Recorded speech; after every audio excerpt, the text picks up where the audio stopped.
Welcome.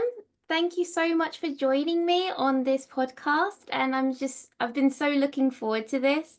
Since I guess picking up color pencil, I've known you and your work. So I'm very, very excited to actually be speaking to you and chatting with you about your artwork, and in color pencil. So, As soon as I noticed you, I can't tell you what that was. I thought, wow, she's like got a lot going on. She is, oh, yeah, I was really impressed with your website and with the different things that you're doing. And yeah, oh, thank you so much. I'm happy to be here. You've been Oh, on my thank you. radar. Oh, okay. Thank you. Would you like to introduce yourself to those who don't know you? I'm Ann Kullberg. I currently live in Illinois, the Midwest in the US. Um, but lived in the Northwest almost my whole life. I was born in Japan and speak Japanese, and I think we'll probably talk a little bit about that. But Hmm.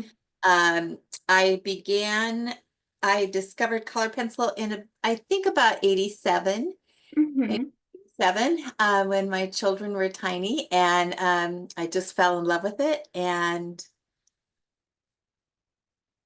um, long story short, it became my life. Everything about my life revolves around colored pencil, and we can talk about that a little more. Uh, I'm Great.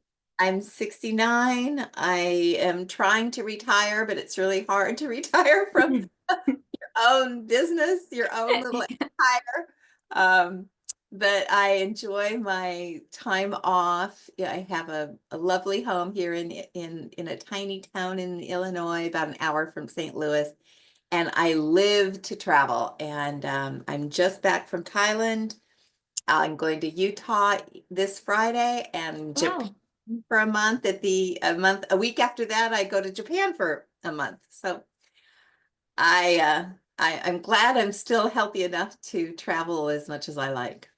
Well, that's fantastic. Oh, I'd love to hear more about your traveling. But let's start back at the beginning about the first time that you picked up a color pencil and what drew you to color pencil specifically. So I always drew as a little kid. My Hmm. mother, later in life, she found some letters that she'd written to my grandmother, her mother. And Hmm. when I was 4, she wrote to grandma that I was always coloring. That was going to be my special talent. And Uh, it was true. I absolutely loved coloring books. I hated it when my little brother would get a hold of my coloring books because he would scribble, and I already had a style, like by 5, I had a style in my coloring books. So I definitely always liked to draw, but never went to any art classes. I never took art classes because I felt like it's such a silly thing. I felt like you needed to be an artist to take art classes. And I don't understand, like that's really true. I think across all cultures, people don't mhm. take art unless they're already really good. And that's not how you take a piano lesson. You don't start piano after you know how to do piano. Yeah. I don't really understand it, but anyway, so I never took any art classes, but my parents gave me lots of art supplies. And anyway, so then I was married. I was visiting relatives of my ex-husband's, and there was this little drawing on the wall. I didn't know, I couldn't figure out what it was done with. Hmm. And so I asked them, what is this drawing? Or what is this picture? And their daughter had done it and taken a class from Bet Borgeson in Portland, Oregon, and they said it was colored pencil. So I noted that, and that she had written a book. So I went to the library and found Bet Borgeson's book. It was called The Color Pencil. She was like the beginning of colored Right. pencil as a fine art medium. And I was fascinated and I loved her work. And so I bought a little set of like 24 colored Hmm. pencils, and I, like really studied her book, and then I thought, you know what, I can't do this because Bet is kind of an accountant. She like keeps track of all her color mixtures, and Mm. I'm the farthest thing from an accountant. Like everything for me is messy. And so I knew there was no way I would keep a notebook with little, these three colors make this color. Like, there's no way. So I thought, well, I guess that's not going to be my medium.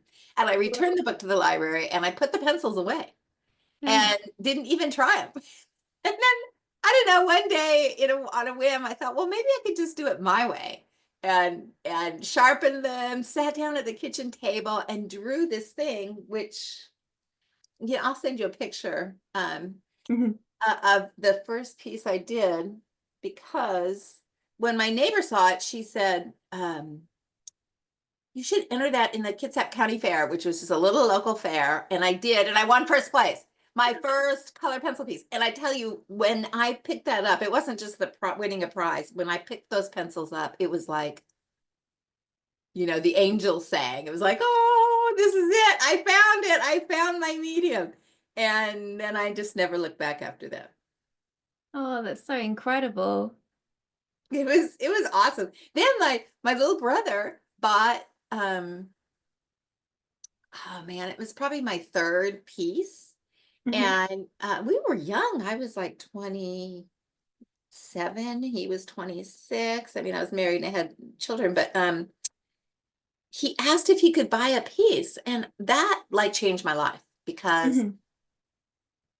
I never actually in life, well, that's not true. As a gift, I have given a couple of pieces away. I think that's it, just two. But it put me on the right track from the beginning. Instead of so many artists, they do work and they give it to the coworker and they give it to the this and they give it so that Mm. they don't have any value. There's no value in that art. Whereas right from the beginning, my brother didn't say, could I have that? He said, could I buy it?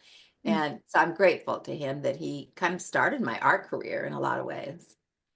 Oh, that's so fantastic. So what sort of things were you experimenting with in the beginning? Like how are you using the color pencils?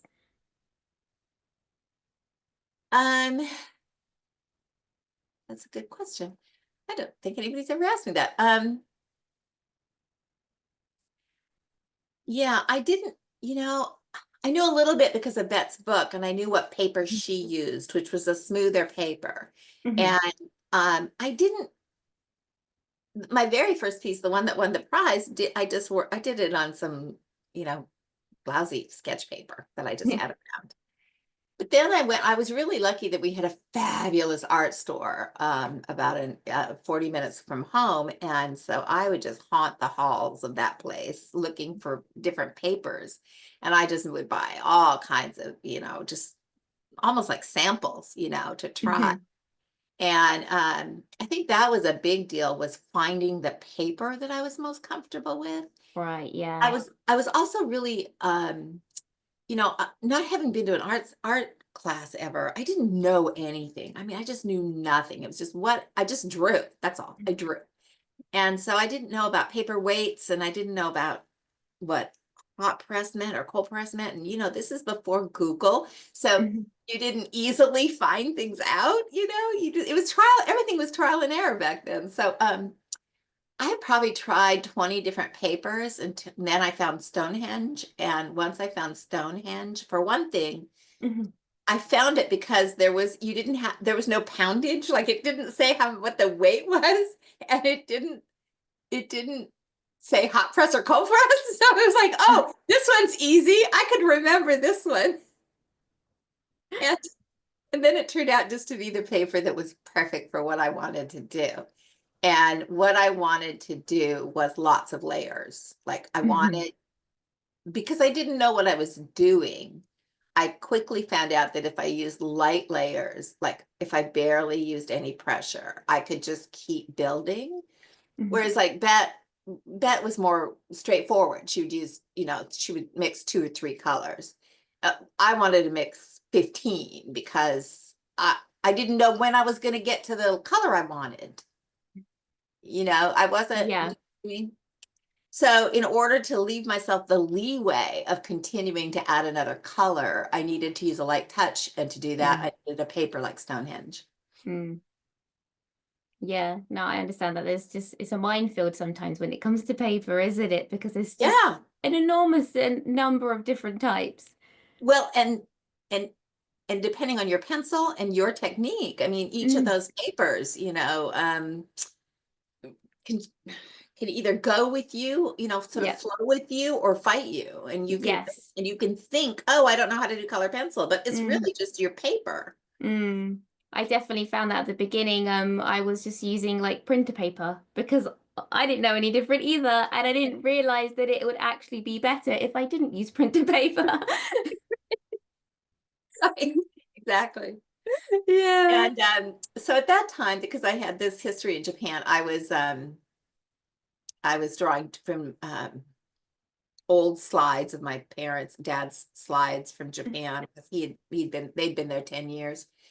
And I was born in Tokyo. I lived there till I was 7. And then I had been there a year in high school as an exchange student. Mm.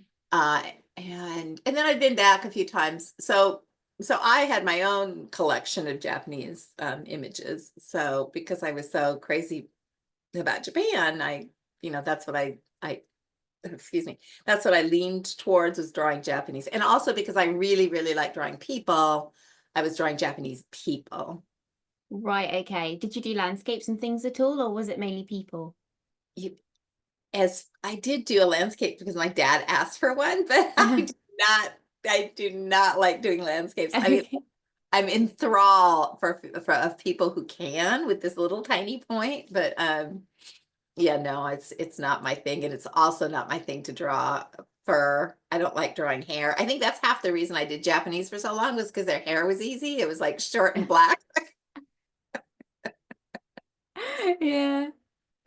So, and then I was visiting my parents in Oregon. I was living in Washington, and I had 3 new pieces, and I'd taken them down to show them on a weekend visit when we went to the beach, the Oregon coast, and we walked into a gallery that had a lot of Asian art. Okay. My parents said, "Oh, Anne, you need to show them your art," and it happened to be in the trunk of my car. And I said, "No, I'm not going to show them my art." And Dad says, "Well, we're not leaving until you do." And I'm like, "What?" He was totally serious, and he made me go to the car and get this work out. And I was see, I can't even tell you how You much embarrassed? yes, and I know I did not want to do this so badly. But so I bring this stuff out and I asked them, like, would you take a look at my work? And he was like so snooty. He was like that quintessential gallery owner, his nose up in the air, going, Okay. well, we'll we have a jury and you can leave it for the weekend and blah, blah, blah. So I said, okay. And I put it on the counter, and his attitude just changed instantly. Like just boom. He goes, oh, and Oh, he was like super interested.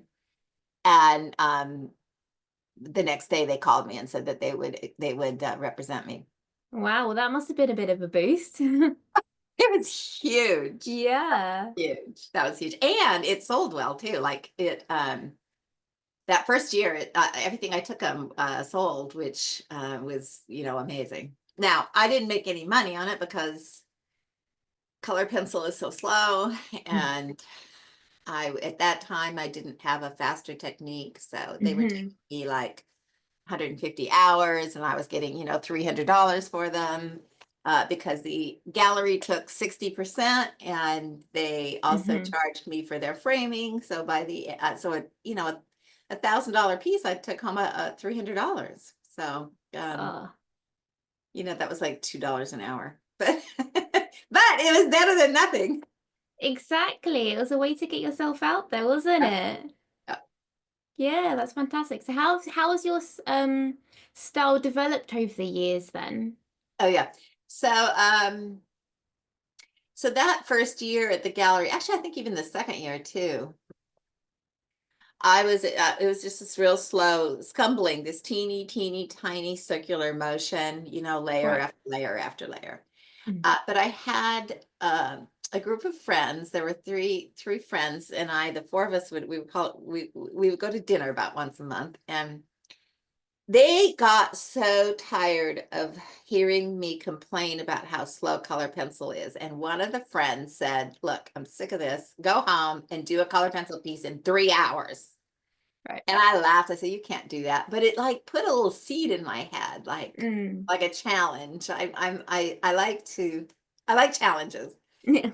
So that weekend I tried something, and it's a little hard to explain, but I on top of a sketch, a draw, an outline, like a Yep. draw, just a pencil drawing. I Hmm. I took my yardstick, and I drew these horizontal lines about an inch and a half apart, Hmm. all over with graphite. And then between those lines, I drew vertical lines Okay. with my color pencil. So I started filling in line by line, like horizontal line by line. Right. Okay.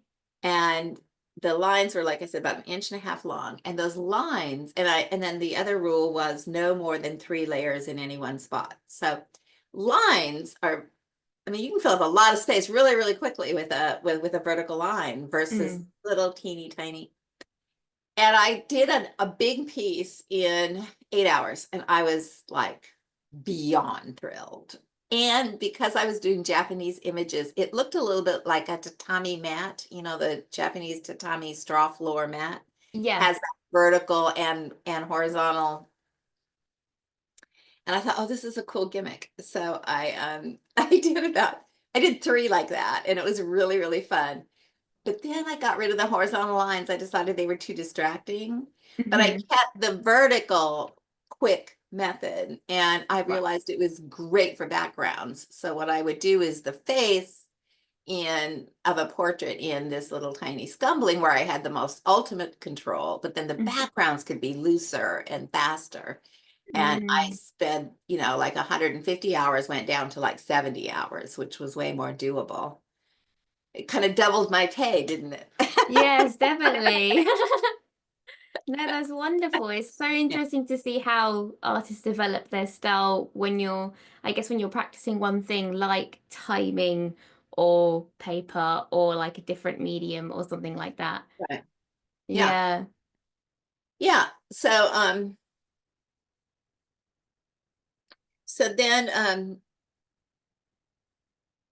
So then I was asked to be in a book for Oh, okay. somebody else. And I was in that book. Oh, it was Gary Green, and he asked me to be in his book. He was doing a book on textures in color pencil, Hmm. but he didn't do portraits. And so he wanted me to do a chapter on portraits. Right. So Like I, step by step. right. Right. So I did uh can't remember the name of that book, but it's something about textures. So Hmm. that was published by Northlight Books. And then Northlight saw my work in that book and Hmm. and called me one day out of the blue. And by this time, I just have to tell you, by this time I was divorced. I had 2 small children. One of them was extremely handicapped, and also very, very, they call it brittle. He could wake up fine, have a runny nose by 11 and be in the hospital by 1. I mean, he was like Oh. one of these kids that would just get sick very, very, very quickly, and very sick. So it was basically impossible for me to work outside of the house. Hmm. And so it was just incredibly lucky that I had a skill. I Mm. mean, that I could do at home Mm. while the kids were there. So anyway, when Northlight called me to ask me if I would do this book, I mean, I was just so poor. I mean, I just, never was a bill paid on time. I mean, it was just, when I think about it now, I couldn't do it now. It's a good thing I was young, because I managed to be able to sleep every night. I don't know how, but I did. Um, because, it was really tough. So when that call came from Northlight, I mean, it was life changing. Hmm. I thought I have got to take advantage of this to the fullest degree. It was 1997 when they called me, and they were going Hmm. to give me a year to write it, and then they said it would be a year to publish, to put it, together. So Hmm. it would be published in 1999. And I said the only way I can do this is if I work on commissions, because by this time I was doing portrait commissions, and Okay. they said, yes, that's fine. You can use your actual commissions for the step-by-steps for the book. So I worked on it from 97 to 98, and it was published in 99. And it was the first book on portraits in color pencil. And it hit the color pencil world like by storm. I didn't even know that there was like, who knew? I mean, at one point it was the 1000th best-selling book on Amazon. Wow. Yeah, That's that incredible. it was. And that lasted several days. It was in the under 1,000 for several days. I mean, the world was ready for a book on color pencil portraits. And I had been somehow smart enough in 98 when I knew the book was coming out pretty soon to get a domain Oh, and okay. build a website and get an email address and all that. And then I put that in the book and about the author. And that also changed my life. I didn't know anything about computers, but when the book came out and it was popular, I got all this mail, email. People were writing me, "Oh, I Oh, love you," wow. and da da da da da, and with questions, lots and lots of questions. And so one day I get this email saying, could you give me lessons online? Her name was Debbie Mason, and she lived in Fredericksburg, Texas. And I laughed out loud when I read the email. And my daughter, who was 15 at the time, was standing next to me, and she said, "What's so funny?" And I said, "This lady wants me to teach her color pencil online. And isn't that funny?" And my daughter said, "Well, you could. In fact, you could do like a magazine online, and you could teach a bunch of people at the same time." And I said, "I could? Really?" "Yeah, yeah, it'd be easy," she said. So how do I make this really fast? I sent out emails to all those people that I kept their email, the fan mail that had come in. Yeah. Say, Yeah. would you pay $25 for 6 months of a color pencil magazine if I wrote it? And checks started coming in. So then I'm like, okay, to my daughter, okay, how do I do this? And she goes, "I don't know, but it'll be easy." She didn't know anything. She chucked you into the deep end and then didn't know how to help you. But oh, and it was so hard. I'm telling you, that first month. I mean, I didn't know anything, nothing about a computer. I could type. Mhm. That was it. So was that the But beginning of Color Magazine then? yes. Mm, So that started in the first issue was November 1999. wow. Yeah. This is That's 20 very cool. 26 years later. And I remember a friend said, "Oh, honey, this is a mistake because you are gonna run out of content." And 26 years later, most of the time we have too much content. Mm. Oh my gosh, that's fantastic. So how did that sort of start off with then? Like, did you know what to even do tutorials about, or did you ask your fandom? Like, how did that sort of start of knowing what to put into the magazine itself?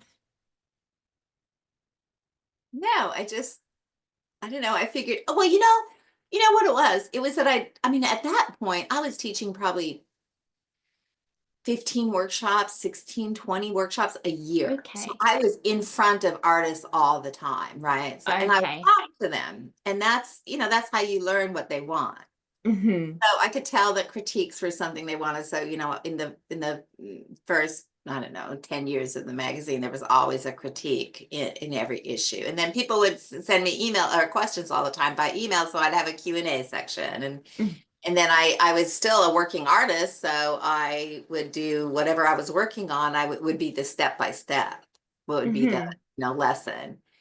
And then I don't know, I just made up some other stuff that I thought artists would like. And, boom, I had a magazine. That's so incredible because I love your magazine. Oh, thank you. So, what challenges have you faced in your artwork and how have you pushed through them?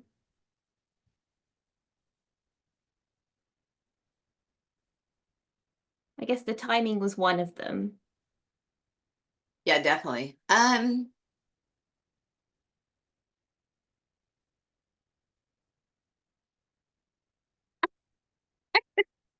mean, really, just that it takes a lot of time. I mean,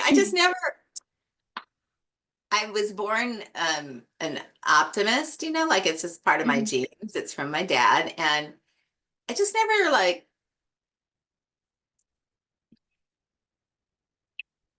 if I could see it, I felt like I could draw it. I mean, Mhm. it might take me a little while. There was like some ivy that I had to do one time, a big, massive ivy, and that was just like, oh my God. Usually I try to do I call it a system, like come up with a system, like, okay, so Right, layer okay. one is this, and layer two is that, and then you do this, and you break it up, and blah, blah, blah, and then it just happens. Ivy, I could not find a system. I ended up having basically to draw leaf by leaf, which was excruciating for me. Like that is just not how I work.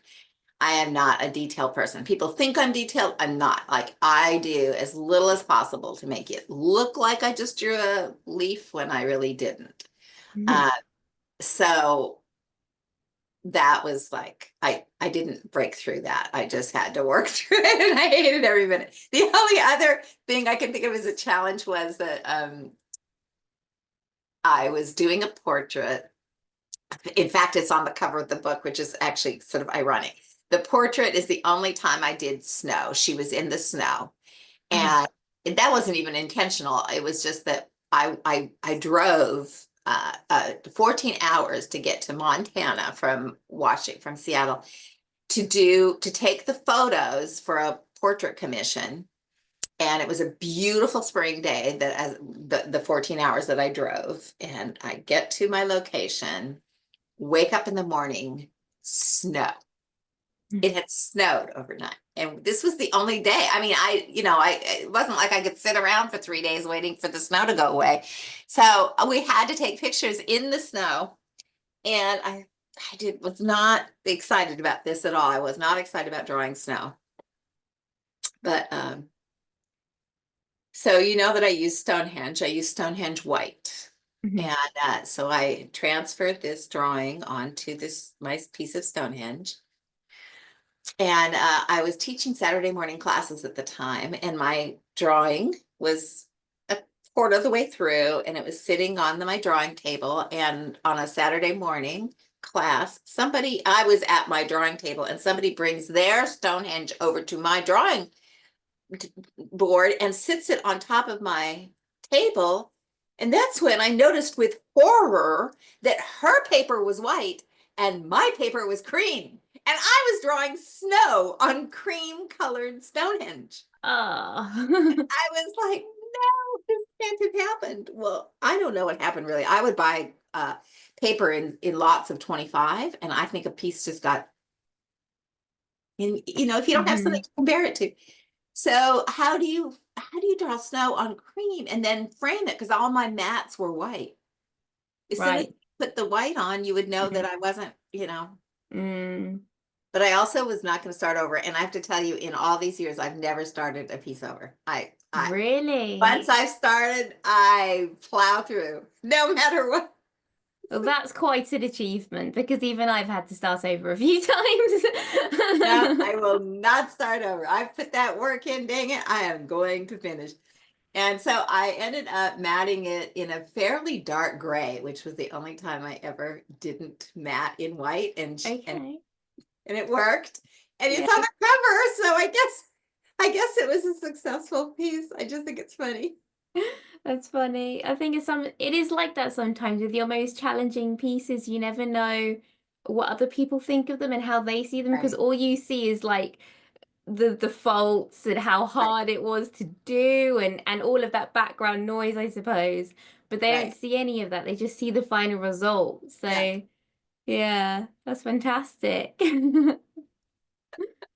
So you've been working in color best pencil for decades now. How have you seen this medium evolve over time?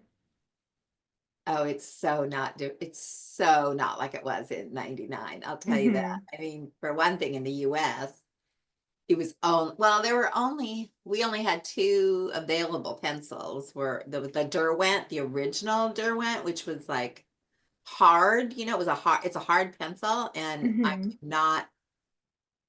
I couldn't do anything with it. I just couldn't get them to do anything I wanted them to do. And then the Prismacolor, which at the time when I first started was Barrel Prismacolor. I mean, yeah, Barrel Prismacolor. And that was it. So almost everybody used Prismacolor. So it was really easy. So once the magazine came out and I had an audience, then I realized, oh, they'd probably like some tutorials. So then I started doing tutorials and Hmm. selling those. And that was like so easy because it was all Prismacolor because everybody just had Prismacolor. So you didn't even have to worry about, will people have pencils or not, you know? Hmm. So in a lot of ways, like it was easier then to be a color pencil artist because everybody was just kind of on the same page. Yeah. It's gotten so much more complicated with all of the brands that are available and how they, not only all the brands, but now the brands have different, you know, varieties. So, Mm. I mean, there's so much to choose from. Like, I don't even know how somebody would start now. It would be so confusing, I would think, and Mm. so expensive compared to when, you know, 30 years ago or 25 Mm. years ago, you just really had to buy like the 150 set of Prismacolor and you were set for life, you know. Now, like, how do people afford it? Because you have to try the luminance, you got to try the this, and you got to try the that, and figure out which of those brands works best on which paper. I mean, I don't Yeah. even know. I don't even know how people do it. But our tutorials, like you know, many years ago, probably 10 years ago, we started really expanding so that we would purposely look for people to work on different surfaces with different pencils. So people would have some guidance when they Right. started, you know, with this surface or that pencil brand. So yeah, Hmm. that has a huge change. Is just what's available, you know, Yeah. to artists and different papers. Like, I mean, drafting paper. Are you kidding me? Nobody. It was Stonehenge. That was it. And I remember being really excited the first time I saw somebody work on canvas. Like it was like, wow, mind blowing. Oh, you can do that. You can do color pencil on canvas. That's amazing. I see so many people doing color pencil. Like I saw someone doing it on a rock. Yeah, rocks What? and Okay. stone paper gourds. You know, I've actually in the upcoming Color Pencil Treasures book, we've got somebody who did a screen, like a Japanese folding screen. Oh, because on wood, it's really good No, looking, it's isn't on it? a paper. Oh. Oh, wow. Yes. Yeah, I know. It's amazing. It's amazing. That's very cool. So yeah, that's I think one of the most exciting things about color pencil. It feels Mhm. like, I mean, it just feels almost endless what people can do with this medium Mm. compared to how we thought of it in the, you know, 20 years ago. Hmm. Yeah. So what are your go-to materials now then? Like, do you still use Stonehenge or have you tried other pieces of paper? So, I mean, to be honest, I just barely draw anymore. For one thing, I really miss my young eyes. Like, Hmm. even with, you know, various, and I have many pairs of glasses, none of them work like my 20-year-old eyes did, you know? And I worked really, really, really close at Right. my paper. And so I don't enjoy the detail uh that I used to thrive on. I mean, that's what I absolutely loved in the face, was getting in there and really, and it's just not enjoyable anymore. Um so I really didn't draw for quite a while. I did, my last piece was, I call it a braver heart. I'll send you a picture of that one. Hmm. And that was kind of fun. I got to do some experimenting in the background. But about a couple of years ago, but you know, the other thing is my studio's down in the basement and it's a nice big studio and everything, but I don't know, I just can't make myself go down there. So a Is it couple of not years ago, inspiring? what's that? Is it not inspiring enough? Maybe that, I don't know, maybe it's because it doesn't have windows and I'm kind of a window person. Uh, Who knows? Who knows? There's no room for it upstairs here in my current home, but I wanted to draw one day and I thought, you know, I got to figure out how to do this in front of my TV. And so I picked up a piece of canvas board. hmm. The board was important because then, you know, I could just hold it in one hand Mm. and draw with the other while sitting in my recliner. And I whipped out this portrait of my granddaughter in a night, basically watching Mm. TV. I mean, in just hours. And I realized, oh my gosh, I love this canvas because you can't do detail. You just can't. Okay. You can't. So Is it because it's too rough? yeah, it's too Mm. rough. You just can't. So you have to let go of all that detail. And I also realized, oh, it'll take any amount of views. So I pulled out all these other mediums that I'd sort of collected over the years, but never used. So I have like the ink pens and markers and gel pens and past crayons and just everything. I threw everything out and tried everything on it and absolutely loved it. So I've done a few, not that many, because I'm lazy. Well, also, I mean, I'm also busy. I travel like I said, as much as I possibly can. I'm away from the house. And I've got a big house and yard and to take care of. You'll And need I, to create a travel set then, won't you, to take on the plane with you? yeah, no, I can't see me doing that on the plane. but, but and I also spent the last year writing a book, an actual a nonfiction. I guess you could call it a memoir. It's a love story that happened to me in with a man in Japan years Oh. ago. And I've just finished that, so I'm working on rewriting that and then the launch for that. So, I'm a busy person. And I do still work. So I still have a website and classes and a magazine. Now I don't do the magazine anymore myself, but we've got 5 people working for us for Mhm. annkullberg.com. So yeah, you know what? I like to draw, no question about it. Mm. But I feel like what I really like doing, well, it used to be teaching. What I really love to do was teach because I was an English teacher for a little bit. Mhm. Um, but what I love is color pencil. I don't know how else to say it. I just was like, I absolutely think they're the most amazing things in the world. And the color pencil art is so utterly amazing. And I feel like what I was actually born to do was to champion color pencil art, color pencil Mm. artists. That's my work. So it's not really about my own drawing. I mean, I'm a decent artist, but I'm far from the best color pencil artist. I'm better at promoting you. I feel like you've definitely done that because, I feel like every person who does color pencil, like actually like wants to work with the medium, knows who you are. They at least know your magazine, they at least know your books or your website or something that you've created. I feel like you can't be a color pencil artist if they don't know who Ann Kullberg is. Like, it's just not how it works. Well, thank you. I've just been around so long, right? And been around and hung in there. Like in 2008, when we had the financial crash, we didn't have an order in 2 weeks, 2 solid weeks, not a single order passed our desk. And I thought, well, Hmm. that's it. We're done. I mean, I can't keep this up. But we hung in there. And, a lot of success is just hanging in there, not giving Hmm. up. So how do you see the world of color pencil, like heading to in the future then, as you've seen it grow? I mean, I wish I could say I see it in museums and, accept it as a serious Mm. um, art medium. But I kind of feel like it's like pottery or watercolor. I guess I just kind of feel like it's always going to be oil. It is always going to be about oil. Oil is art and everything else is a hobby. And Yeah. that's not true, it's not true, but Mm.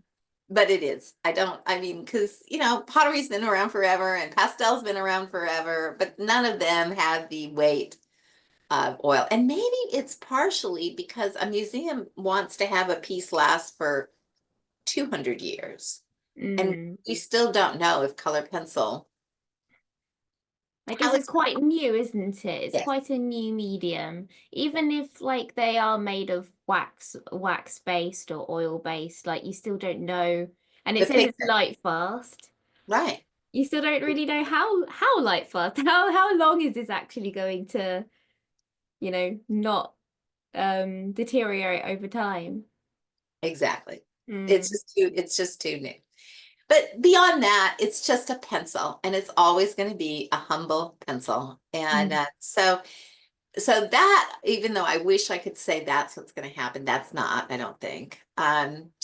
How it'll evolve, I can't tell you, except for I think it's probably going to continue to get more and more the complex, Mhm. like more,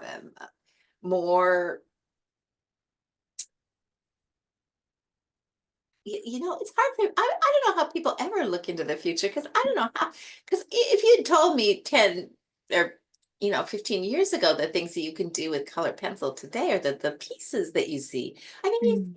you see these gigantic pieces, bigger than life, that look so real, you Mm. cannot believe it's not a photograph, right?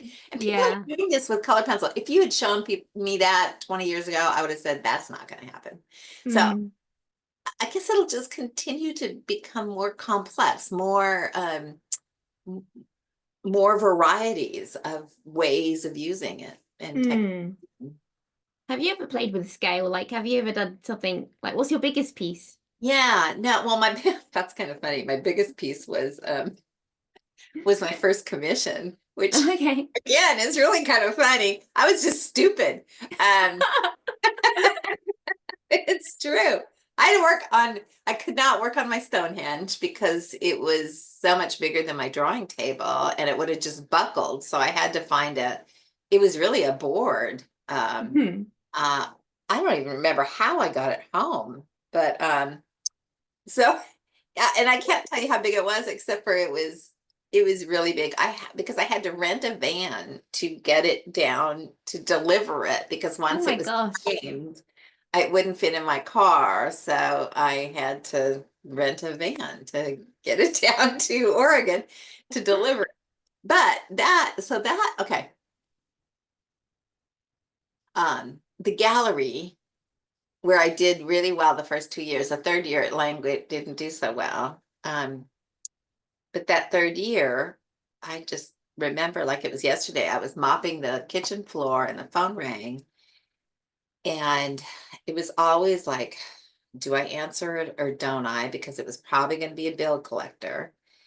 Um, but I answered it, and the woman had seen my work at the Seaside Gallery and wanted to know if I did commissions. And I Mhm. said, oh, yes, I do commissions. I'd never done a commission. And she said, oh, wonderful. Well, would you be coming to visit the space where it's going to hang? And I said, oh, yes, absolutely. And she said, and will you do some mock-up sketches for us? I said, oh, yes, I always do mock-up sketches. I didn't know any of this. Like, she taught me the business. Just by asking you the right questions. So she gives me her address, and we set up a time, and I drive down from Washington to Oregon. It's about a 2.5 hour drive. And I pull up to the house, and I think, oh my gosh, I just hit the jackpot, because it was a mansion Mm. and extremely wealthy family. And anyway, she wants basically her whole one living room wall to be this piece. She was redoing her living room into an Asian sort of look, and she wanted some Japanese art. So so I worked up some sketches for her and sent them down to her, and she chose the one that she wanted. And then I got this massive piece of board and worked on it. And I charged $1,400 for it. I remember being almost weak in the knees when I asked her for $1,400, because at the time, $5 was a lot to me. How Mm. this woman was going to turn pale and say no, but she didn't. She she bought it, and then the thing was, she was like at the top of her social circle, and Mhm. so everybody below her wanted me to do a piece for them, so she started my entire commission business, Wow. word of mouth, from that one. She ended up getting 4 pieces from me because she wanted me to do her 3 children's portraits. Oh, wonderful. That's kind of Was how. that commission piece a portrait as well? No, the commission piece was a photo I'd taken in the kindergarten that I had attended as a child in Japan, and had gone back and taken pictures. So it was kind of special to me because it was my kindergarten, Mm-hmm. a little boy. Um, Yeah, but no, she started my portrait business because then she asked me to do her one son, and then a cousin saw that and wanted me to do it, and then blah blah blah, and it just like snowballed. Yeah. No, that's definitely how it works, isn't it? It's just one person after the other just keeps asking, and without knowing it, you've started a commission business, Right, right. whether you Right. wanted to or not. Oh, I wanted to because the Yeah. gallery sales are so, you have no Mm. idea, are you going to do it? Are you not? Or is it going to sell? Is it not going to sell? You could wait months. But she found you through the gallery, didn't she? So that was, yeah, Yes. worth doing then. Oh, absolutely. Yeah. Yeah. In fact, I was in two other galleries for that reason. Like I didn't care Mm. about gallery sales. You don't make any money on a gallery sale. They take, they have to. I don't blame them. They have to Yeah. make a living too. So, yeah, I I guess that wanted was to your issue. way of advertising, wasn't it? Yes. Yeah. Oh gosh, that's fantastic. So can you tell us more about what you do in terms of like your website? You've got books, you've got color magazine, like I guess what is your empire? Like what are all the different things that you do? It's evolved over time. With, when the magazine was younger, we Mhm. did tutorials and we actually shipped them. Like we had them printed Mhm. and compiled, and it came with the paper that you used in the kit. We called them kits. Mhm. And we didn't include the pencils, but and those were hugely popular for the longest time. And then Mm. I can uh, imagine why. I'm sorry. I can imagine why. It sounds like Oh, a really good starting point for people. yes, exactly. And we would have them various levels of difficulty, and then definitely we tried hard to do different papers. And of course, this got to be more and more uh, um, challenging as Mhm. a business because now, we weren't just carrying 8 by 10 sheets of Stonehenge. We were carrying 8 by 10 sheets of Stonehenge and black arches and black Stonehenge and drafting film. It went on and on and on. I mean, pretty soon, well, not pretty soon, but over the years, we, and this was all out of my home. So I was devoting more and more space to inventory, Mhm. carrying paper and then carrying the kits themselves and then carrying the books. And as we publish more and more books, we started publishing our own books with the first volume was called CP Treasures Volume 1, and it's a compilation of what I call the masters in what's happening right now in color pencil. Mhm. That was something I really wanted out there. I felt like, and I still feel that sort of adds a little bit of seriousness to the medium. Mm. Look, people, this is what happens. This is what's happening in color pencil in 2011. And Mm. look what happened by 2013. I wanted Mm. a chronicle, Mm. a documentation of this medium and how it's growing. So anyway, and it was successful. I mean, people bought it, and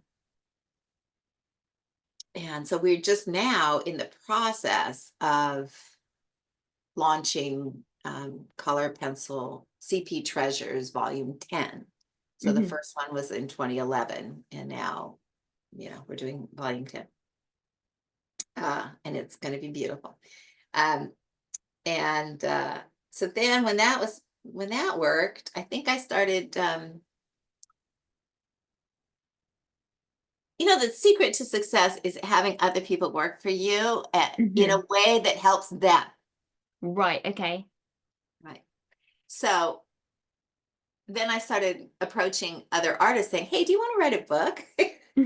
So we just had to edit it and do the layout and market it. Mm. I couldn't write another book. I'd written 3 by that time, and there wasn't anything else for me to say. So, Mhm. um, but there were plenty of other artists, with plenty to say. Mm. So we Well, started that's that. I fantastic. think that first one was, I think it was actually Gemma Guilings, and she wrote a book on cats for us. Mm. Yes, I've seen that one. Yeah. And then Yeah. that was popular, so we just kept going. I don't know. I have no idea how many titles we have now, but it's lots. Yes, you do have a lot of books. We have a lot of books. What's We your have one. favorite one that you've worked on then? Well, I was just gonna say, I think my favorite series is the one on surfaces because Right. we have like one on drafting film, one on black paper, one on watercolor paper, and I just think that's like, I mean, if I think that's my favorite series because if I were starting now on color pencil, that's right where I would go. Is Mhm. like, even if I didn't do all of the projects in the books, even just reading it and seeing, oh, this is what happens when you put this on black paper, Mhm. would be so helpful to help me start to, sample the different Mm. ways to work on color pencil. Like I Mm. cannot work on black paper. I've done it, I think, 3 times in my life, but it makes me sick to my stomach, like literally nauseous, because you have to think backwards. Like I can't do it. Like, how do you think backwards? Because instead of working light to dark, you work dark to light, and it's like, I just don't know how to think that way. But some It- people, obviously, that's just, yeah. that's how they think. Yeah, I've seen some people do incredible like tigers and things on black paper, and it's just like, wow, that looks just so cool. Yeah, yeah. Oh, it's a gorgeous surface, but not for me. Mm. Have you tried different colored paper then? Because you did white and cream. What about other colors? No. I just don't know. My whole thing is like I can look at anything in my environment and hmm like figure it out in Prismacolor. You know what I mean? Okay. Like I'm looking at my glasses right now that are sitting on the desk, and I'm like, okay, yeah, I would start that with the deco blue, and then my next layer would be a cool gray. I mean, I can just like break it down. I hmm know what colors to start with and what to build up to. But I can only do that. I think in Prismacolor, and Yeah. I cannot do it backwards. I can't like no. I don't even understand what you're talking about. Yeah, that's true. I tried I think it was called buttermilk paper, and it was like a yellowy color, and that just confused me. I was like, See, I don't know what I'm doing. I don't know what color to start with because it was just yeah. like a bright yellow as well. It wasn't like a cream. Oh, Yeah, I right. was just like, I don't know what I'm doing. I'll have Yeah. to start Yeah. again. Now my hat is off to those who, Amy Lindenberger has written most of our surfaces books, and I mean, she can work on anything, and she just knows how Mm, to use that brown, paper, right, okay. how to use it so that you're not working so hard. Mm, Which, if I could have done that, I mean, it would have been brilliant mm. as a portrait artist, but not for me. Yeah. No, it's definitely fun experimenting with surfaces. I think you learn a lot about yourself and how you work as an artist when your surface is changed. Right, Mm. absolutely. And drafting film, same thing. Like people do such beautiful, vivid work on it, and I make a mess. So, you've taught countless students now. What do you find the most rewarding about teaching this medium? Yeah.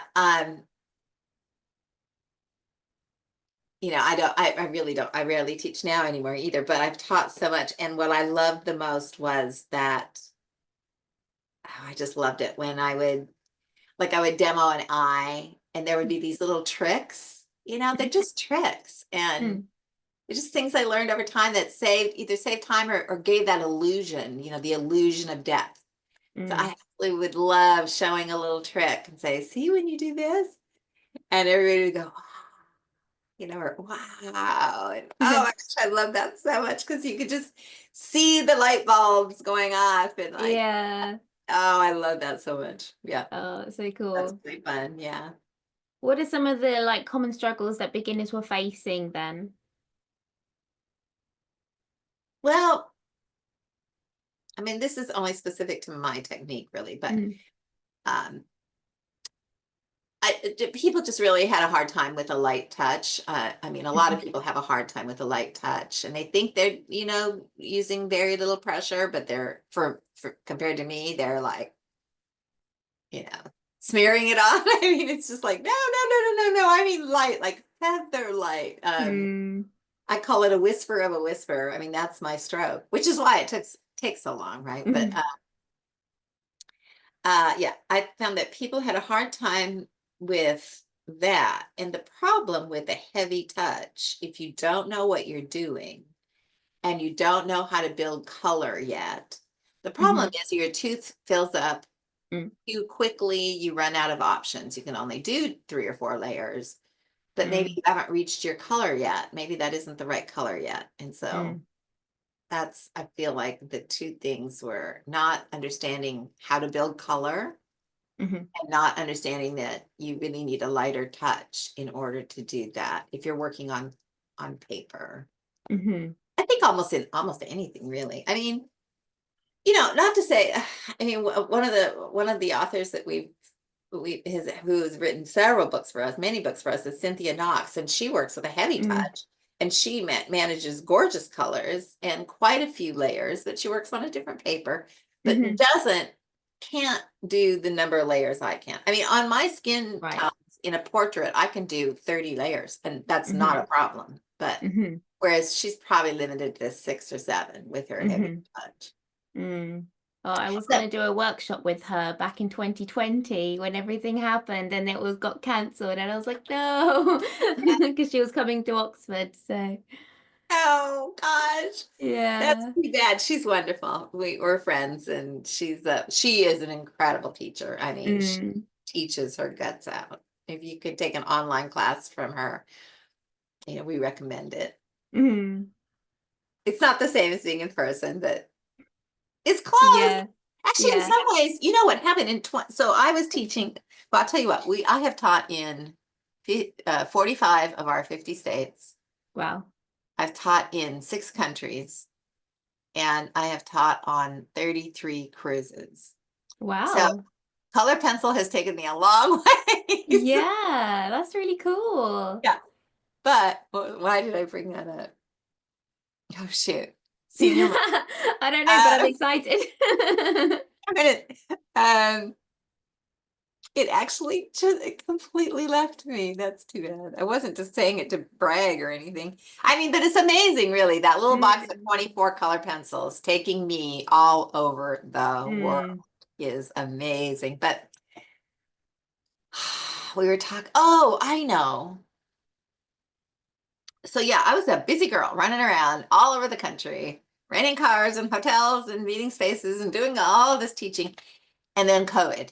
And Mhm. not only that, but we had invested 2 years into this program called SOAR, where we had like 13 teachers that were Mhm. teaching for us around the country. Right. And then COVID hit. And oh my gosh, I mean, I was just so afraid. What are we going to do? But one of our teachers who had a workshop like coming up in a month Mm. said, what if we do it on Zoom? And I didn't know anything. I'd never even heard of Zoom. Mhm. And Gretchen Parker, she was brave enough to try it, and we tried it. And, you know, it's not the same as being in an in-person workshop, but in some ways it's a lot better. You do not have Mm. somebody next to you talking nonstop or jiggling the table. You don't have to worry about temperature control, because half the time you're either cold in a workshop or you're dying because it's so stuffy. You don't have to rent a car and get a hotel room and lug your stuff in and out, in and out. I mean, the only really downside is that you don't get a hug at the end of the workshop from your Mhm. teacher, and what else? I mean, really, there's just not a lot of downside. You get to feed your Mm. dog, every day. It's just like you get to take a nap if you want in the middle. I mean, there's just so much, and so we've continued, and they've been very, very successful too. As our online workshops have been great. Mm. I know some people really, really miss the in-person ones, but I don't Would know. you start those up again? Oh no, I mean, it's just there's so much work. Mm. So much work, Because even hiring a place as well and getting all the materials is a cost already before you've even filled the places. right. So then the workshop itself has to be more expensive. It has to, Mm. we were I think at 350, I think, maybe for a 2-day workshop for me. Right.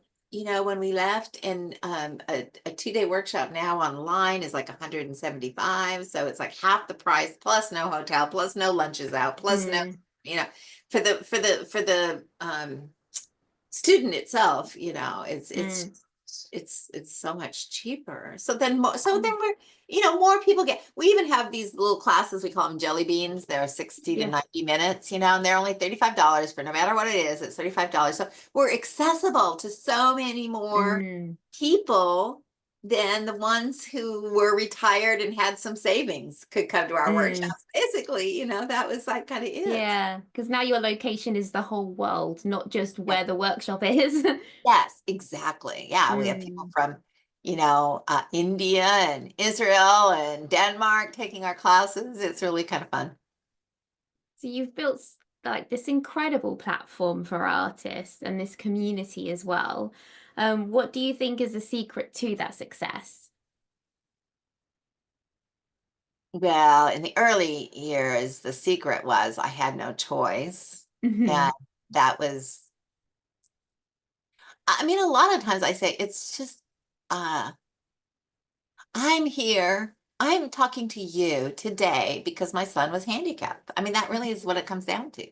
Because if Kevin hadn't been so needy, I would have figured out how to get back to teaching. And I needed to take some Hmm. classes because we moved out of state and all that. But I would have figured it out if it weren't for him.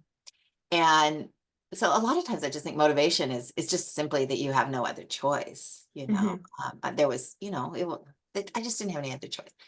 But then once maybe I had some choices, by then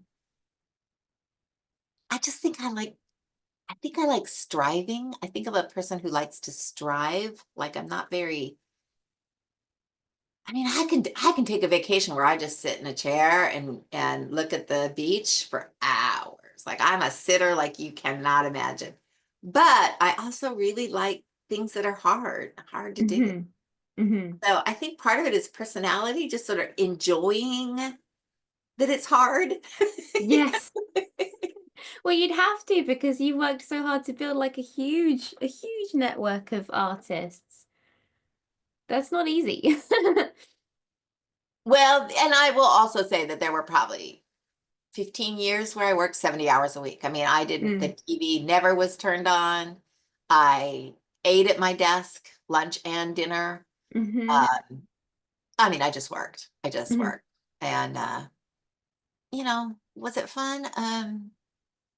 Did It you kind work? of was. It still kind of was because it was building. I could see that it was building. I mean, Yeah. I could see it.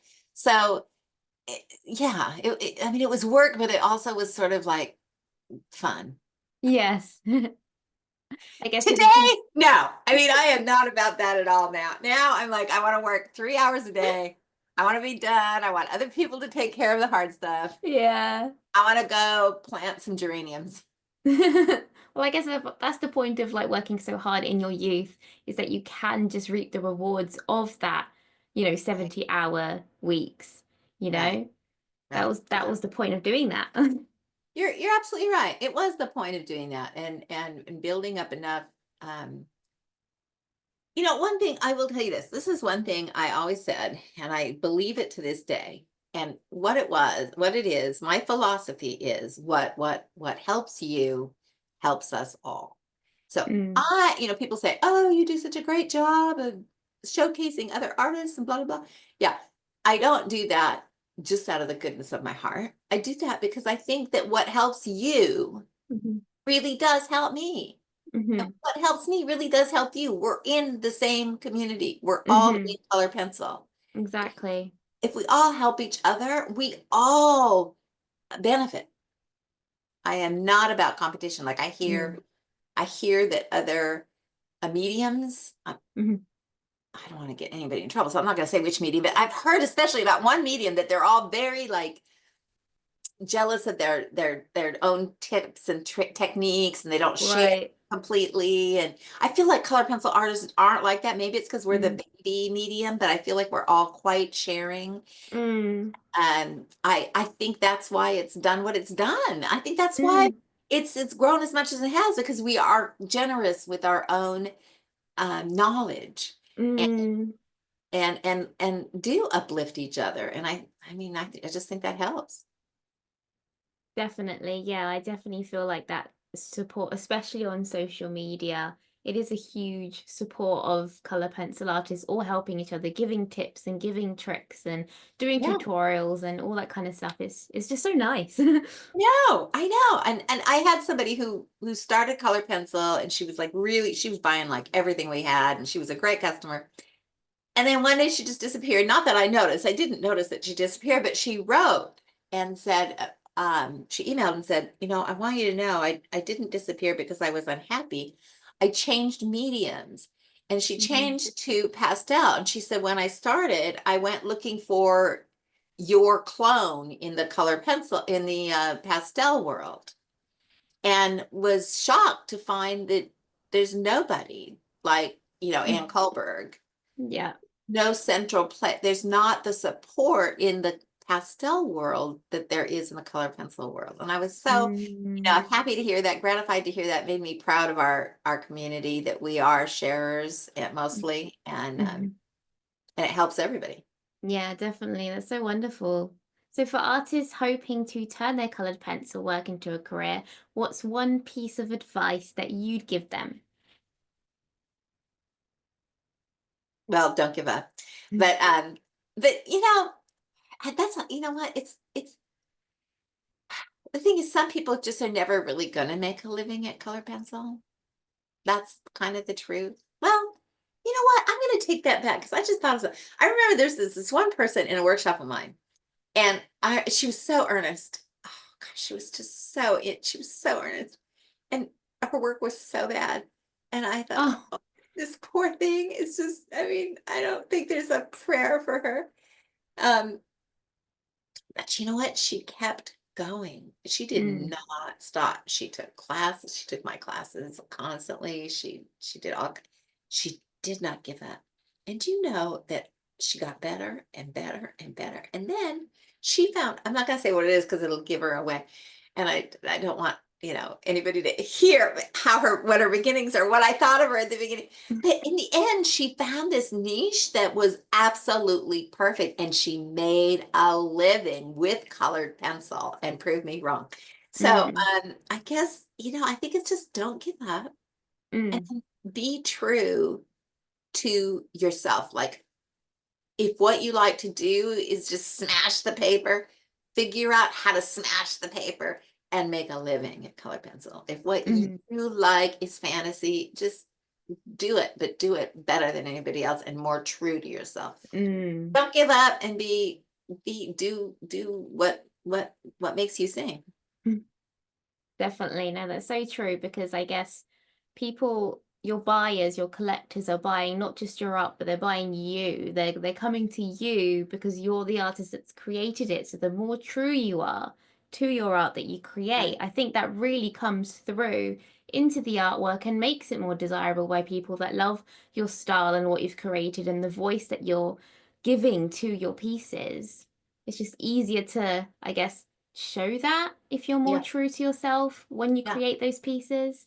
yeah. Like I had a woman come to, so I used to teach these super workshops where it was a week or 5 days just Oh, with wow. 3 or 4 students. Yeah, very almost one-on-one. Hmm.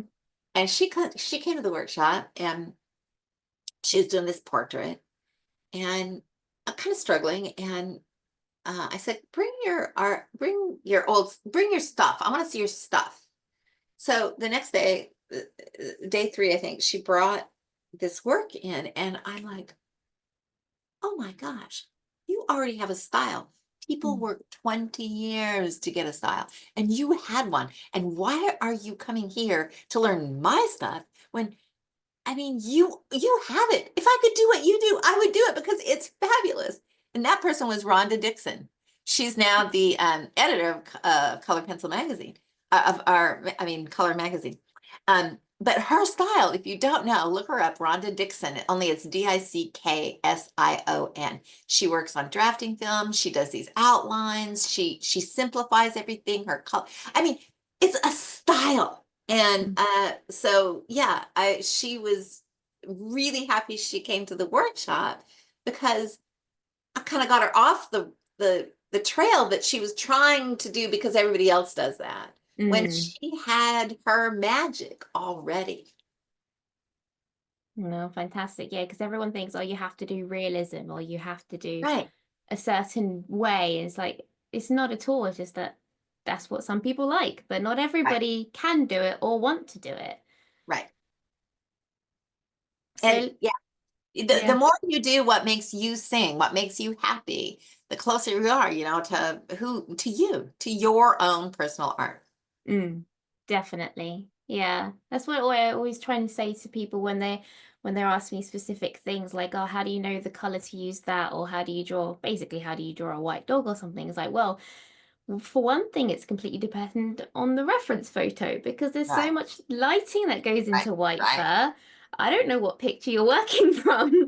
right. Um, and then Yeah, again, like, yeah, not just that, the lighting and what room are they in? Are they in a yeah, green room? I mean, it's going to have green tones, Yeah, exactly. right, Like there's so many different things. There's not necessarily a shortcut to, oh yes, if you're drawing a white dog, you have to use these specific colors. Like there's right. a general, I guess, approach, but at the end of the day, use your opinion of it and So, experiment.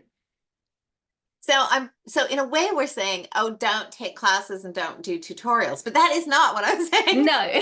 And not just because I don't want you, but because that actually can give you like this, like, oh, I love this. And then Mm. go from there, or It you're going to, exposes you, doesn't it? yes, yeah, Because if you do tutorials from multiple different artists that do different styles, it exposes you to those different ways of doing it, and then you can figure out what you like. exactly. Mm. Yes, as you're doing something, you go, oh, this is it. This is me.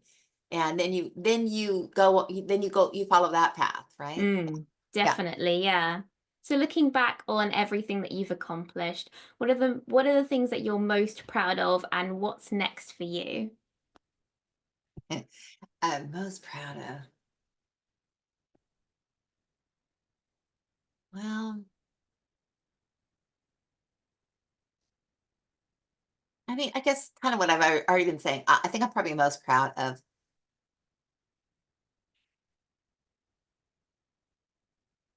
whatever help that we've been able to give to new artists. Mhm.